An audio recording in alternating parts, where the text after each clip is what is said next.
Okay, well, hello everyone. We're finally getting around to recording our birth story. Almost 2 weeks later, but we've been a little bit busy. So, anyways, I just found out what birth stories are like 5 minutes ago. Wes has no idea what we're doing right now. I mean, I know I understand the general premise behind it. The details of our birth. Yeah. Of little Tucker. Okay, so I guess we'll start on.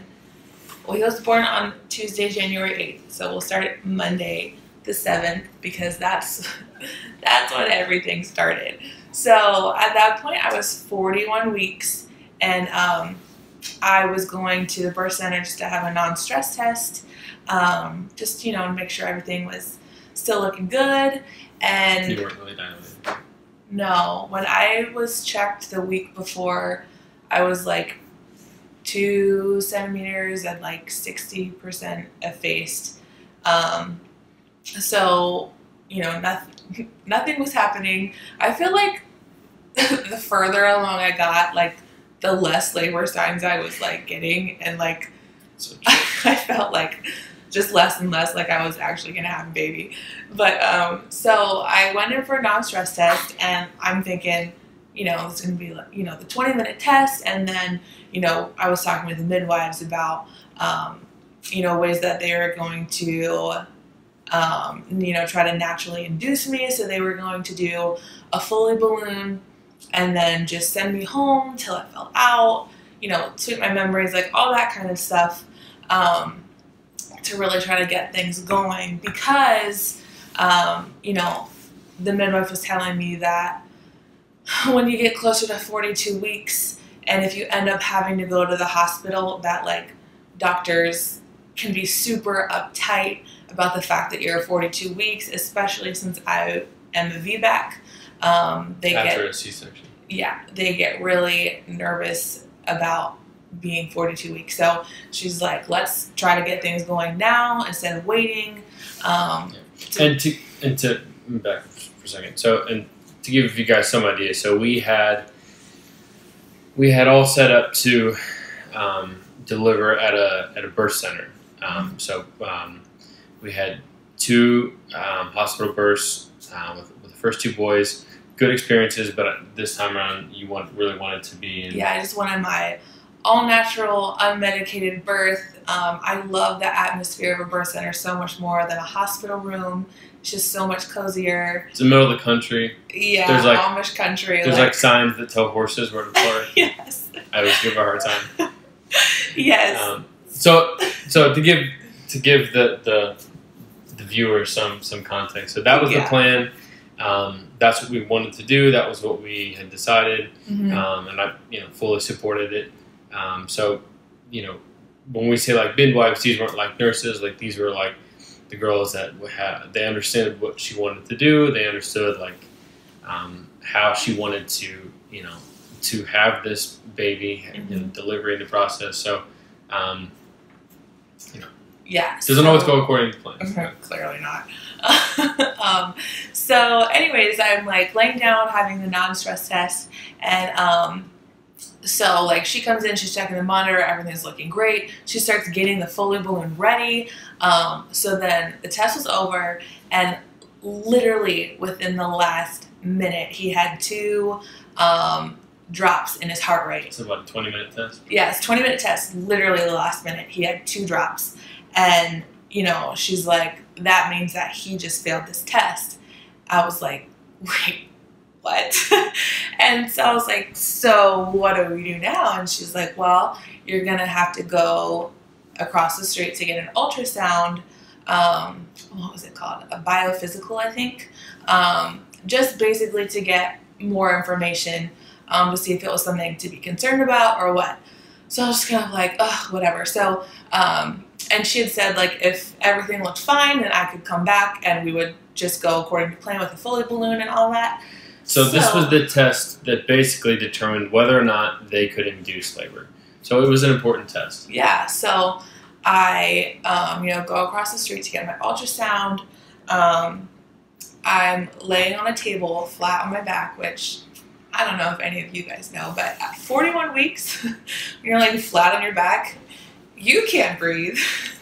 And I don't know about you, but when I was laying on my back, he never moved, okay? Just to say that. So anyways, I'm, laying down and, he's just, not moving. And I was totally annoyed because I was like, this kid is so active. He has no problem moving.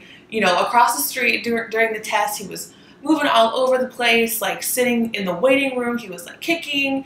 And then I lay down, just literally he was not moving, and I'm like, you've got to be kidding me. So, and I honestly didn't really know what they were looking for.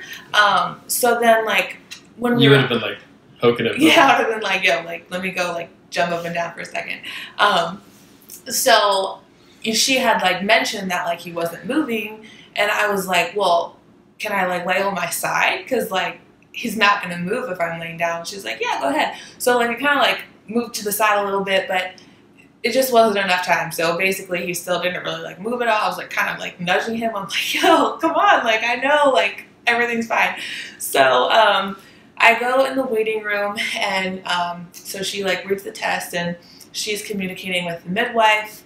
And so then the midwife came, and she's like, okay, so he scored a 4 out of 10 on the test. And I was like, what does that mean? She's like, that means you have to go to the hospital right now to get induced. And I was I just started bawling. I was just sitting in the waiting room, just crying. I was like, you have got to be kidding me.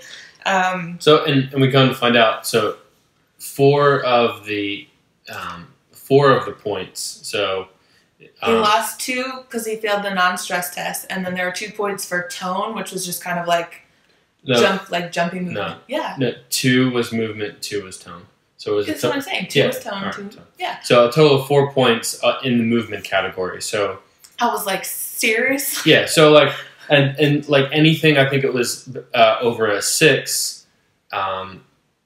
They'll consider was okay. Yeah, it was okay. And if it was 7 or above, then she could have stayed there. So it was just frustrating because I know I could hear it in her voice when she called me. She was so disappointed, but just because the way she was sitting, or he wasn't moving or wasn't cooperating, he ended up failing the test. And spoiler alert, he was fine. It was just a fluke. It really was. It was because I was laying flat on my back at 41 weeks pregnant. But regardless, at that point you don't know the details. You want to err on the side of caution, obviously. So, but 4 of the points were because of movement. Why we're mentioning that now is because that will. We're going to circle back to... Yeah, we'll talk more about that. We're going to circle back to that because those details pop back up in the story again. So yeah. So she calls me. And I was I can't believe it. I literally cannot believe it. Yeah. Because I had my heart set on a birth center birth. And I was completely convinced that this was it. I was going to be giving birth at the birth center, looking at the rooms. I could just see myself there. I was there, heart and soul. I was I'm giving birth at the birth center. And then to have this completely unexpected, literally I thought I was going for a 20-minute test, was getting a Foley balloon in my cervix, and I was good to go. I was leaving within 30 minutes. Okay, there are several words that Wes doesn't appreciate when it comes to pregnancy. Cervix, ripening. Yeah, kind of stuff. Those are definitely 2 of them. Yes. So rushing fluids. Yes. Anyway. So yeah. So her mom is here with the boys. She was at the birth center getting the test done. As soon as she called me and said that he failed the non-stress test, I have to go across the street and get the ultrasound. I was at work. I just left. I came home. I'm just who knows? And that's a good thing that he did too. I just felt like I should come home, regardless. So, it was getting close, and I just wanted to be ready. So, so I came home. I got home. I was home and getting things ready even before she called. Yeah. With the test results, just because I wanted to be ready. I knew she would need we already had all of our bags and stuff ready, but I had to get some stuff together. So, but it was a lot. Your birth center bag is a lot different than your hospital bag. Yeah. Because, like, at the birth center, like, they send you home after, like, 4 hours. So, like, you don't need as much. So, knowing that you have to stay overnight in a hospital, it just, like, totally changes everything. So, I had to, like, repack everything. But, anyway, so my mom was here, and she, you know, she and Wes got the boys packed up, and then she took them home with her. So, then we were just getting our stuff ready, and then we headed to the hospital around, like, 4:30. We got there around 4:30. He was moving the entire way there. Oh yeah, he was like. I had my hands like on her stomach the entire time, and he's just like. Yeah, he's just like moving everywhere. I was like, oh, come on. So that was a tough drive. It was really. That was a tough drive because I was doing my best to try to be like positive, and I was like supportive, and I hate everyone right now. encouraging, and like, you know, just like praying. Yeah, I was like, yeah, we're praying. Seriously, I was like, I don't want to pray right now. I was so upset, you guys. I know. I'm like, babe, we should just pray. She's like, no. I was like, no. No prayers. So I was like, I can't. I need you to do it. I need you to step in for me. Yeah. I was like, yeah. We were like calling people. We're like, can you just like, please just say a prayer for us right now, because it was a really big deal for her. So because the C word was getting dangled around too, C-section. Yeah. Because you know, because I'm a VBAC, because of the situation, there was a higher chance of that, and you know, the midwife kind of warned me that the doctors were probably going to want to do that, and I was like, I wanted to throw up. Yeah, because of the non-stress test, it makes like them not nervous. only was a hospital birth like totally like not even on my mind, but now like having, you know, a possible C-section, I was like, this is not happening right now. So we get to the hospital, we get all checked in, and we were at Ephrata Hospital. Quick shout out. They were incredible. The nurses were amazing. Yeah, and it was really great because they're obviously used to working with midwives, and I mean, all of the people that come in with the midwives are obviously people like me who don't actually want to be there, but something happened and like ended up having to go to the hospital. Yeah. So like so many of them were like, I know you don't want to be here, but you know, like we hope you get the birth that you want, and like so they're super sweet and understanding. Yeah, very supportive. So anyways, then once we got all checked in, the doctor came in with a midwife, and so he's like, you know, after like looking at your test, like I think like you need a C-section, and I was like, how about I cover this part? I was like speechless. I was like, right now? He's like, yes. I was like, I literally was speechless. I was like, this is not happening. So then Wes thankfully was there, and he stepped in, because the midwives, like, they're not allowed to like say like, no, she doesn't want that. You know what I mean? So we should back up for a second. We're jumping too far ahead. We are? Yeah. So we get in, we get settled, we get checked. The nurses come in, the midwives come in, you know, and we just start, at that point, we start like formulating our plan. Yeah. Like, okay. So they're like, okay, we can try this, like, you know, we can see all the options. Yeah, see how far along you are, if you're dilated, like we can try this. There's like these medications we can do that help induce labor. You know, besides Pitocin, there's all these other things we can do. So after discussing that with the midwife, I was like, okay, we're good to go. Like, I'm just going to be induced. It's okay. I'm still getting a natural birth. Yeah. So the ultimate goal was to just get things moving along, and then they could like potentially break her water and then get things moving. Yeah. So we had our plan. Yeah. So and then we're there. So we're there. You know, it is what it is. You know, coming up with a plan.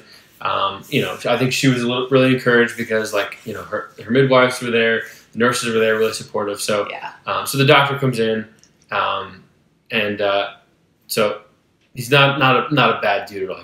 He wasn't like a jerk or pushy, but he came in and very matter of fact said, yeah, I reviewed it. You know, you spoke to you know, another one of the doctors here on staff, and just because of, you know, he scored a 4 out of 10, we're gonna have to do a C-section. I was like, look at the monitor, because you can see the spikes in heart rate when they're moving, and I'm like, look at the freaking monitor. Are you kidding me? Not necessary. So Jordan was just like really, like what? And I'm kind of just like dumbfounded. So I'm kind of like standing towards the back of the room, and then I kind of like I kind of like step into the light, and I'm just like, basically, I'm like, all right, pal, like, listen. So the nurses tell me that I wasn't. After the fact, they told me that I wasn't rude because I thought I was. But I basically very clearly said, like, listen, like I understand. I understand that getting him here safely is the primary goal.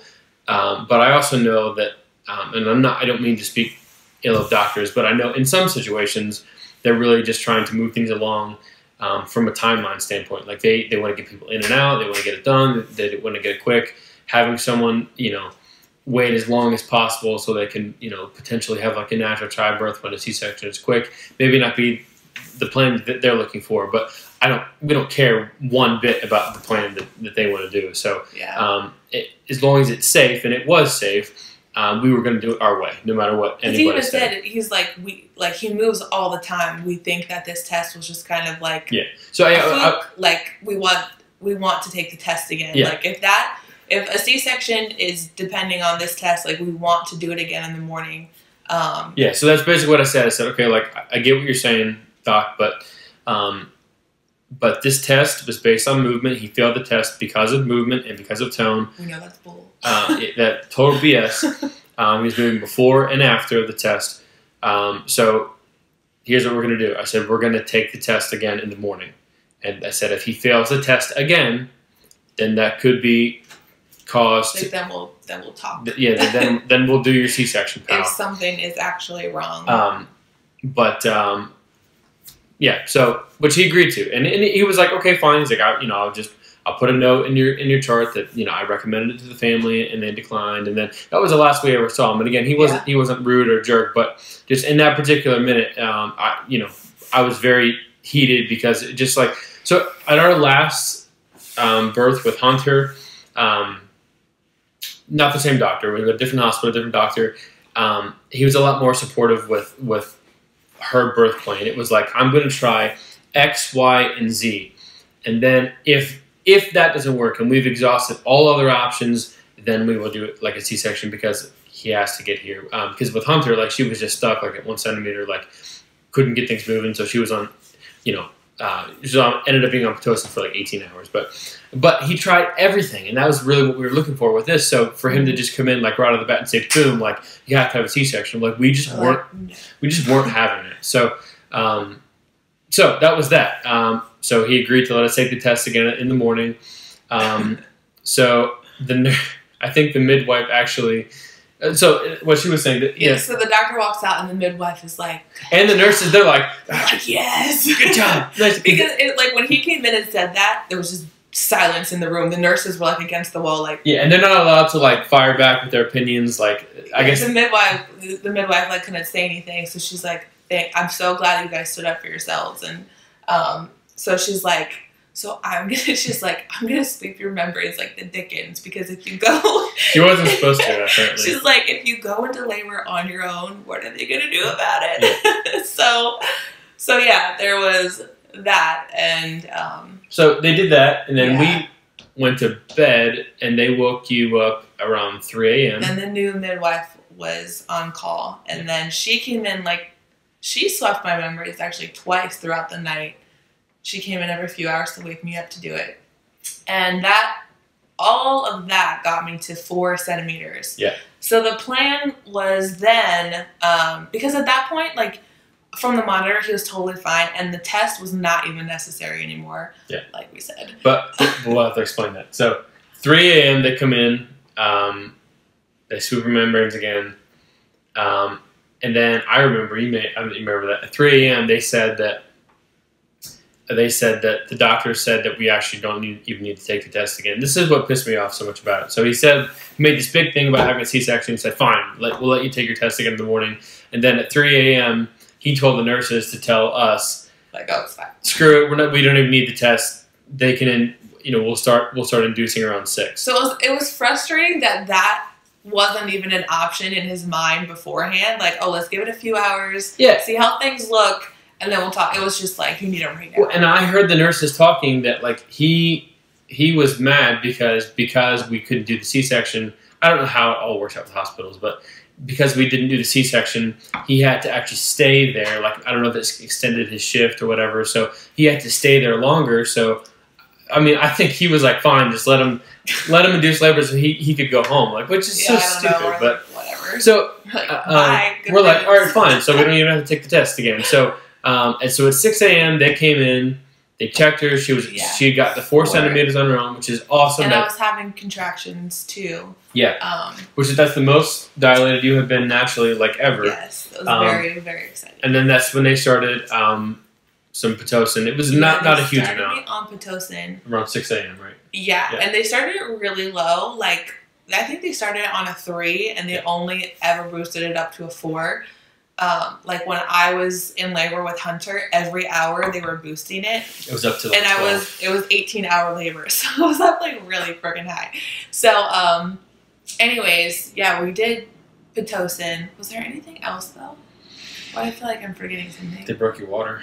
Oh, yeah. Okay, so they did Pitocin around 6, and, it was very gentle. It wasn't at all like my experience with Hunter and Pitocin. So they're like, we'll start you on Pitocin to, like, get things moving, and then we'll just turn it off, like, once your body just, like, takes over. So then with Pitocin, I got to, like, 6 centimeters, and then they broke my water. And then it wasn't long until the contractions started to get super strong.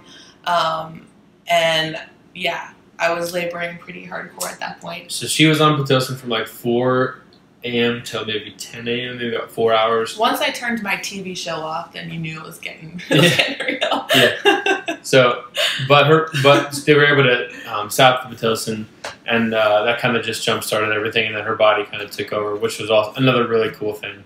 Because I know that with Hunter, like, the Pitocin was so strong that, like, I couldn't move. Well, and like, she had to, like, you had to have an epidural as much as you didn't want one. Like, it was so miserable, like, because you had been on Pitocin for like 18 hours at that point. But with this one, they were able to kind of just use it to jumpstart things. They were able to turn it off. Then at that point, her body was, like, doing what it's supposed to be doing naturally, which again was really important they turned to it off. her.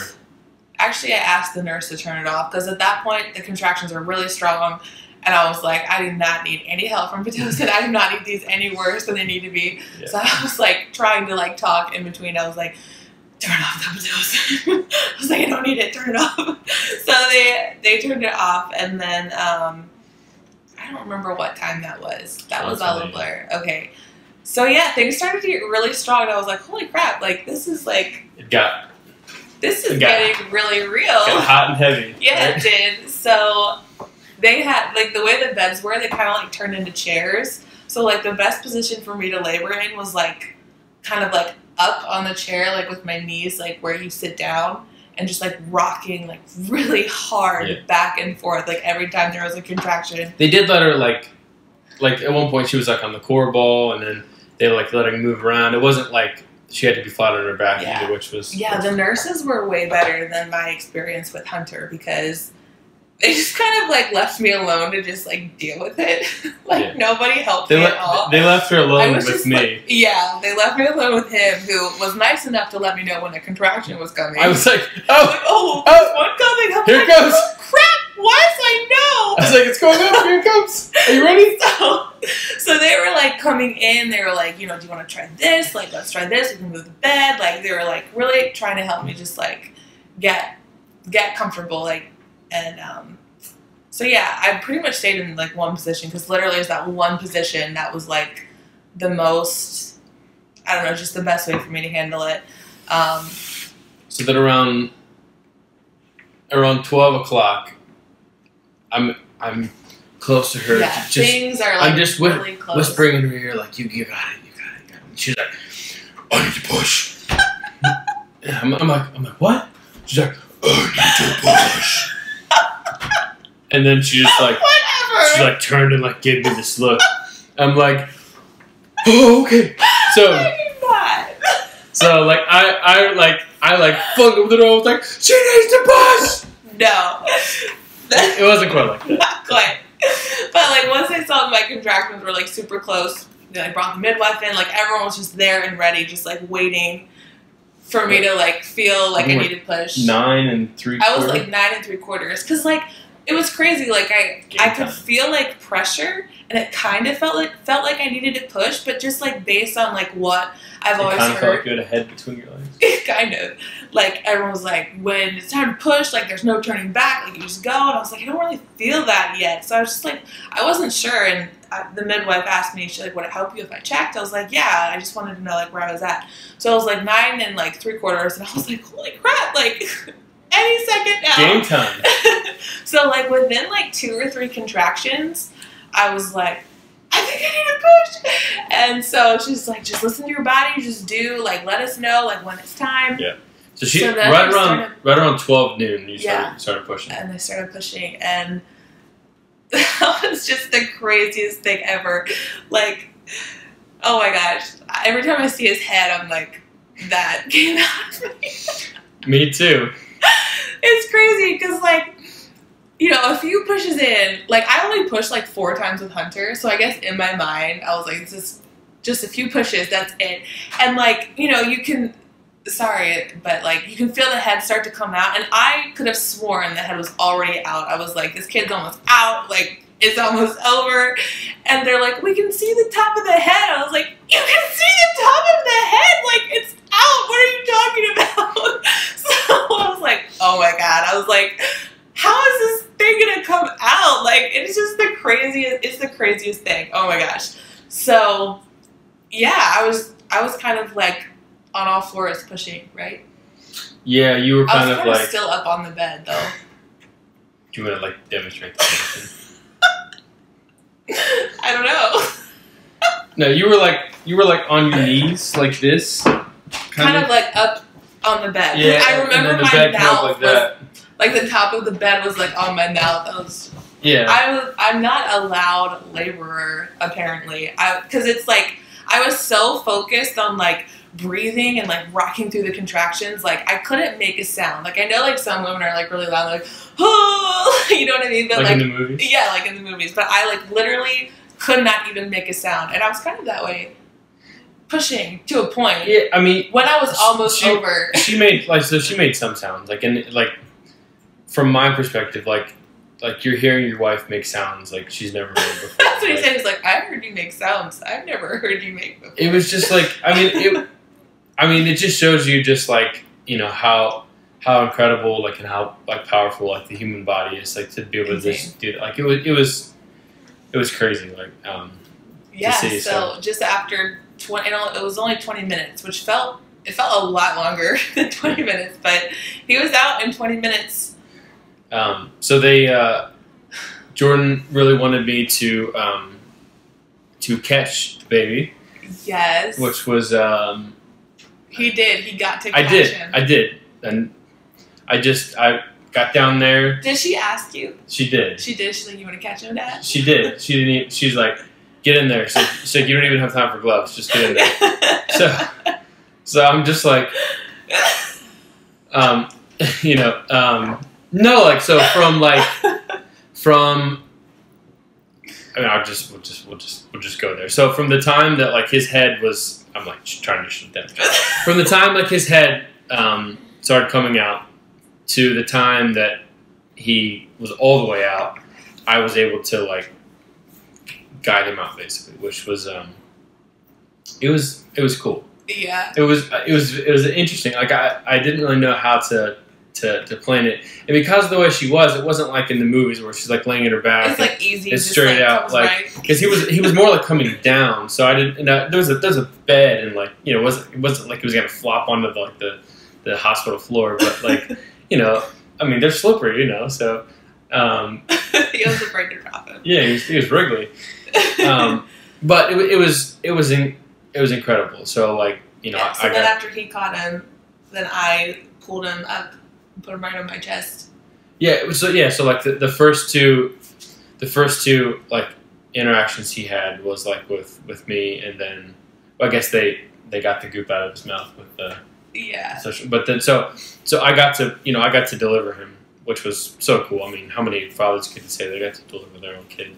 Not a lot of fathers would want to say that, actually. I know that because You didn't want to at first. I didn't, but it was cool. Like, if I never did it again, like, I wouldn't be too upset, but it was interesting. But I'm very glad I did it. Yeah. But I've told some dads, I did, like, you did what? You did what? Are you qualified to do that? Yeah. It was awesome, though. It was cool. And then just, well, I'll see if I can put some, like, pictures at the end of this video, but, I mean, just the so like, emotion, like, oh my God, just so emotional. getting to hold him, like, right away, you know. Yeah. So, like, I mean, you know, we're standing there, like, you know, like, we're both crying, like, he's crying, like... It's like, the pictures, like, Wes is looking at me like, I can't believe you just did that, and I'm, like, looking at him like, I can't believe you just came out of me. Yeah, like, we're like, there's tears in our eyes, like, there's, like, blood on both of our hands, like, there's blood like, but, like, it was so raw, yeah. And it was just such an, like, I don't know, it was such an emotional moment. It was. So I still got my unmedicated childbirth, which is just... crazy. When you think back, you're like, I cannot believe I freaking did that. Like, it's just, oh my gosh, like, literally the most empowering thing ever to be able to give birth. Oh my gosh. So, yeah, it was, I mean, it was great. Like, no tearing, no stitches. It was a great birth. It's still, even though it didn't go the way that we wanted to, the way that I was dreaming of, in the end, he still got here, unmedicated, natural childbirth, so that was really important to me. So, yeah, 7 pounds, 9 ounces. Like, when I pulled him up, my first thought was like, why is he so small? Like, because he was like, you know, overdue, and Hunter was 8 pounds, 7 ounces, so I thought he'd be at least that. So, when I held him, I was like, what is this tiny little baby doing here? It was crazy, but... yeah, so he'll be 2 weeks in a few days, and that's the story. That's how it all went down. He's waking up. Kind of. It's pretty darn cute. Yep. But anyway, so that's it. That's the story. That's the story. That's how it all went down. So now you know. Well, if you've watched this long, thank you for listening to us. Yes, and thank you to everyone who was praying for us, too. Seriously. Because... I know so many of you knew how bad we wanted things to go and how frustrated we were that they didn't go the way that we wanted, but we just so appreciated everyone's support and prayers and, and excitement for the birth of our little boy. So, yeah. So, anyways, thanks for watching. All right. Thanks, guys.